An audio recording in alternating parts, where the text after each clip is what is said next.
அது வருஷம் பட்ஜெட் அறிவித்து தான் ஆகணும். இது தேர்தலுக்கு முந்தைய பட்ஜெட் அப்படிங்கிறதுனால அவர்கள் வந்து பல்வேறு திட்டங்களை அறிவிச்சிருக்காங்க. தேசிய முற்போக்கு திராவிட கழகத்தை பொறுத்த வரைக்கும் இந்த பட்ஜெட்டை வந்து நாங்கள் வரவேற்கிறோம். ஏன் வரவேற்கிறோன்றதையும் உங்களுக்கு தெளிவாக நான் பதிய வைக்கிறேன். அதையும் நான் தெளிவாக பதிய வைக்கிறேன். எதுக்காக அப்படின்னா, கேப்டன் அவர்கள் 2006 நம்மளுடைய முதல் தேர்தல் அறிக்கை புத்தகத்தில் கொடுத்த பல்வேறு திட்டங்களை இந்த முறை தமிழக அரசு முதல்வர் அவர்களும் அறிவிச்சிருக்காங்க.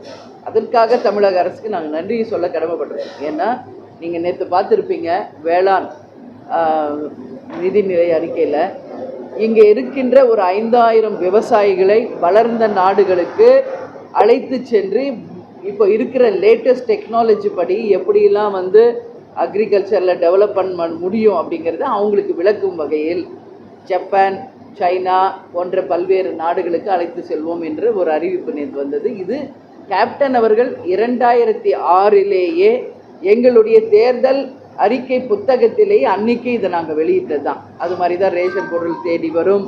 அதே போல தான் இன்றைக்கி பார்த்தோம்னா பல்வேறு திட்டங்கள் வந்து கேப்டன் அறிவித்தது வந்திருக்கிறது. எனவே இந்த நிதிநிலை அறிக்கையாகட்டும், அதே போல் வேளாண் பட்ஜெட் ஆகட்டும், பொது பட்ஜெட் ஆகட்டும், கேப்டனுடைய பல்வேறு திட்டங்களை அறிவித்ததுனாலும், அதே மாதிரி பல்வேறு இந்த மெட்ரோ ட்ரெயின், அதே மாதிரி இன்ஃப்ராஸ்ட்ரக்சரு, வேலை வாய்ப்பு, பெண்களுக்கான திட்டங்கள்லாம் நல்ல விதமாக தான் அறிவிச்சிருக்காங்க. இன்னும் நிறைய வேலை வாய்ப்புகளுக்கெல்லாம் இன்னும் அதிகபட்சமாக கொஞ்சம் சொல்லியிருந்தால் நல்லா இருந்திருக்கும் என்பதும் எங்களுடைய கருத்து என்பதை இந்த நேரத்தில் பட்ஜெட்டை குறித்து நான் தெரிவித்துக் கொள்கிறேன். ஆமாங்க, அது சொல்லியிருக்காங்க. அது வந்து நிரூபிக்கப்படணும். இப்போது பொத்தாம்பொதுவாக நம்ம வந்து சொல்லக்கூடாது. அது நிச்சயமாக 1000 கோடி ஊழலா அப்படிங்கிறத கண்டுபிடிக்கணும். ஏன்னா ஏற்கனவே செந்தில் பாலாஜி அவர்கள் வந்து கைது செய்யப்பட்டு ஜெயிலில் இருந்துட்டு இப்போ பெயிலில் வந்திருக்கார்.